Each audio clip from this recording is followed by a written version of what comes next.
చేసుకోవాలా, లేదు తెలంగాణ సొయ్యి లేదు కాబట్టి మనం పార్లమెంట్ ఎన్నికల్లో ఓడిపోయినాం అనేది రివ్యూ చేసుకోవాలా అంటే ఏం చెప్తారు? మీరు అడిగే క్వశ్చన్స్కి ఆన్సర్ చేసే ముందు ఆ అన్న దయాకర్ అన్న ఒక 2 కాంట్రవర్సీ విషయాలు మాట్లాడిండు మా పార్టీ గురించి.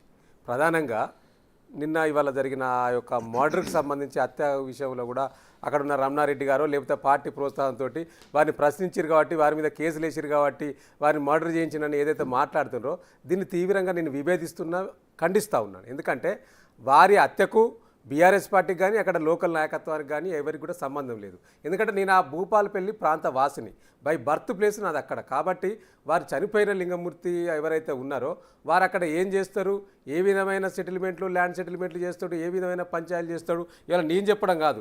వారి సతీమణి గారు స్వయంగా మన భూపాలపల్లి ఇన్స్పెక్టర్ గారికి ఒక కంప్లైంట్ ఇచ్చారు. ఆ కంప్లైంట్లో కూడా ఎక్కడ కూడా మా మీద ఎవరైతే వారికి మీద వ్యతిరేకంగా భూ పంచాయతీలు ఉన్నాయో వారి మీద మాకు అనుమానం ఉన్నది, వారే చంపినరని చెప్పి స్వయంగా రాసిచ్చింది, వాళ్ళ పేర్లు కూడా ఇంట్లో.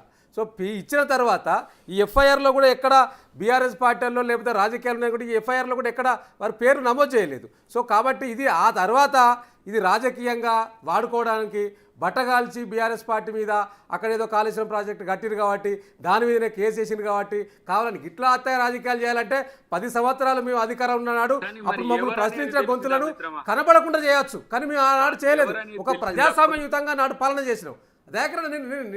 మీరు మాట్లాడిందని ఎవరనేది తెలిస్తే చెప్పు, చంపిన వాళ్ళు ఎవరనేది పేర్లే ఇచ్చింది కదా. ఇక్కడ వాళ్ళ సతీమణి గారి సరళ గారి ఇలా పేర్లే ఇచ్చారు కదా.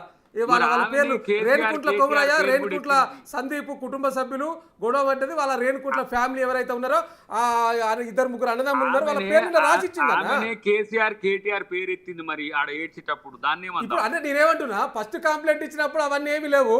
ఆ తర్వాత ఏం జరిగిందో మీరేం ఆదేశించిండ్రో వాళ్ళు ఏం చేసిండ్రో ఎక్కడ ఎఫ్ఐఆర్ లేదు, ఫస్ట్ ఇచ్చిన కంప్లైంట్లో లేదు. ఇది ఏ టైంకు 20వ తారీఖు నాడు 20వ తారీఖు నాడు ఇచ్చారు. 20 అంటే ఇవాళనే చనిపోయిన రోజు ఇవాళనే ఇచ్చారు 25 ఈ సంవత్సరంలోనే. సరళ గారు ఇది కావాలంటే మీకు పంపిస్తారు. నేను భూపాలపల్లి ప్రాంతవాసిని, చనిపోయిన వ్యక్తి గురించి నాకు ప్రతిదీ తెలుసు. ఎవరితో ఉంటుండే తను? భూదందాలు చేస్తారన్న వ్యక్తి. ఆ భూదందాలు సందర్భంలో అనేక గొడవలు జరుగుతూ ఉంటాయి, అనేక పంచాయతీలు జరుగుతూ ఉంటాయి. డెఫినెట్లీ కాబట్టి ఎవరో ఒకరు కక్ష పెట్టుకుంటారు కదా. ఇలా డెఫినెట్గా భూపాలపల్లి మీరు ఎవరినైనా చెప్తారు. భూపాలపల్లి నగరంలో మీరు ఎవరికి మైకి పెట్టి చెప్పినా కూడా చెప్తారు. సో నేను అంత లోతుగా చర్చించాను. పాత అంటే నేనేమంటున్నా అంటే దాంట్లో ఏం జరిగిందో నాకు కూడా తెలియదు, కానీ పాత వీడియోల్లో ఆయన గండ్ర వెంకటరమణారెడ్డి మీద కంప్లైంట్ చేసినట్టు, ఆయన భూములు లేండి అసైన్డ్ భూముల్ని పట్టాలు చేసుకున్నట్టు దాని మీద కంప్లైంట్ ఇస్తే నా మీద కక్ష కట్టాడని నేను కూడా బీఆర్ఎస్లో ఆయన నాకు అదంత పూర్వపురాలు తెలియదు. ఒక వీడియో ఒకటి నేను ఎన్నికల ముందు ఆయన జస్ట్ అసెంబ్లీ ఎన్నికల ముందు వాళ్ళు బీఆర్ఎస్ కాంగ్రెస్ నుంచి వచ్చిన బీఆర్ఎస్ కాంగ్రెస్లో గెలిచి బీఆర్ఎస్కి వచ్చిన గండ్ర వెంకటరామరెడ్డి ఆల్రెడీ బీఆర్ఎస్లో వాళ్ళ మిస్సెస్ కౌన్సిలర్గా ఉంది. వీళ్ళిద్దరి మధ్య కూడా రాజకీయంగా విభేదమా లేదా ఆయన వచ్చి వీళ్ళ మీద పెత్తనం చేశాడు ఐ డోంట్ నో, కానీ కాళేశ్వరం మీద అది కూడా ఉంటుంది అంటున్నా. అది కూడా దయాకరణ చెప్పేది ఏంటంటే దీన్ని వాళ్ళు రాజకీయంగా మలుచుకోవడానికి నాయకుల పైన బట్ట కాల్చి మీద వేయడం సరైంది కాదనేది నేను చెప్తాను.